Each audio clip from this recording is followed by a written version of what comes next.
Hello, this is Sandy Dhuyvetter, and welcome to Travel Talk News. We're going to be joining Akel Biltaji. He is the advisor to the King of Jordan for tourism and foreign investment promotion.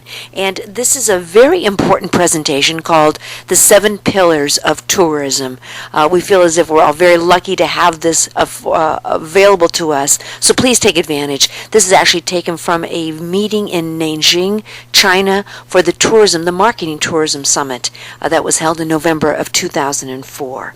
All right, enjoy it. And here we are. We're joining him now. Nation or country or location attributes. What is this place all about? What do we have? I think it was in Vancouver when I heard someone refer to it as the physical capital, as the value, the presence of this particular location. In my country, I look at Jordan as an open-air museum. I follow the steps of Jesus. I stumble over the steps of Moses. I run into relics of Muhammad. I go into the Greco-Roman period. I am around the Nabateans. I'm in the desert with the Bedouins. So it's just a vast thing. So the attributes of the place. Now, my second pillar is the features of the market.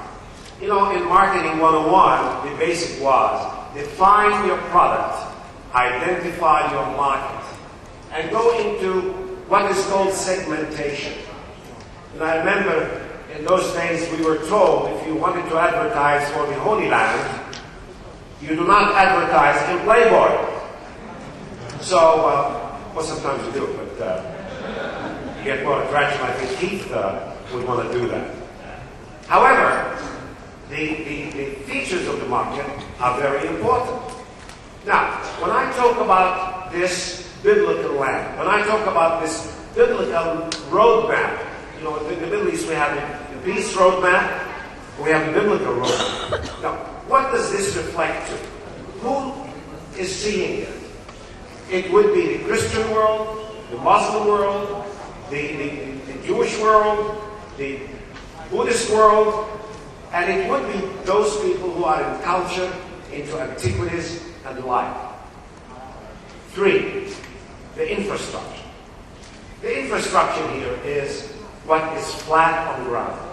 The basics, the roads, the railroads, the ports, electricity, communication. I think it was Arnie who was telling me that on the train between Beijing and here, he lost contact on his internet. Now that's very important, simply because the communication somehow failed. Now that is very important. The infrastructure. Pillar 4 is the superstructure, is what is on top. It is the terminal building. It is the hotel. It is the resort. It is the restaurant. It's all of these things. The convention hall. Now these have to be the prerequisites of a destination. Number 5, legislation. You know, people take it lightly. They say, well, you know, let's pack and just go. You have to talk about visas. You've got to talk about what if you run into trouble. Do you have a consulate? Do you have an embassy? Do you have a contact? How about your insurance? Is it respected? What if you're taken ill? Are you rescued? Are you looked after? All of these things. Now, even in the legislation, we can go to what General Lucen was talking about earlier in the extension of the visa card and his appeal to the tourism authorities here to accept, to extend the retailers' acceptance of the cause. So that is part of the legislation. It's very important. Number 6, accessibility.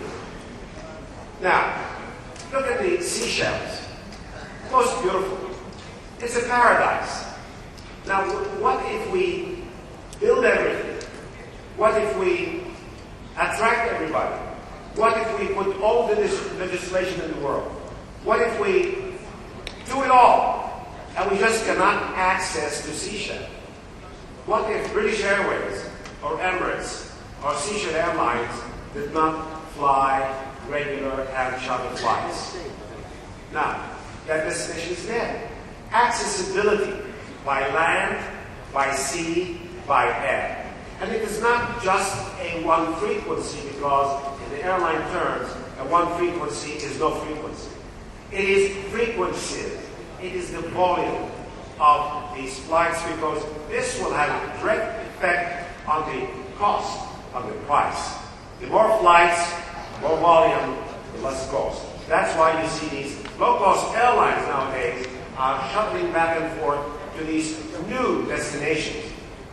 They can afford it because they are running the airline and operating on low cost. So accessibility, and it was raised yesterday by Mr. Ahmed Khaled from Egypt when he asked about the open sky policy. And I thought that this is a question that ought to be addressed to Arnie this morning, so Arnie could direct the panel to answering that question. The last and the most important pillar, and I call it the golden pillar, is security. Nowadays, before you start out, no matter what destination you're talking about, it can be the best in the world. Accessible, with all the legislation, with all the superstructure, with all the infrastructure, with all the marketing facilities and abilities, with all the beauties in the world. If that place is not secure, you will not just go. So security has become to be the seventh and most important pillar. Now, why did I make them 7 pillars? Why is it that 7 is so important in our religions? Back to the Abrahamic religions, you know, the 7 days of feasts and fasting and the wheat, the 7 skies, the 7 cows of Moses and Joseph in Egypt. So 7 is a holy number, and I believe that if you do not have these 7 pillars as prerequisites, as components into your destination, then we have a problem. Thank you.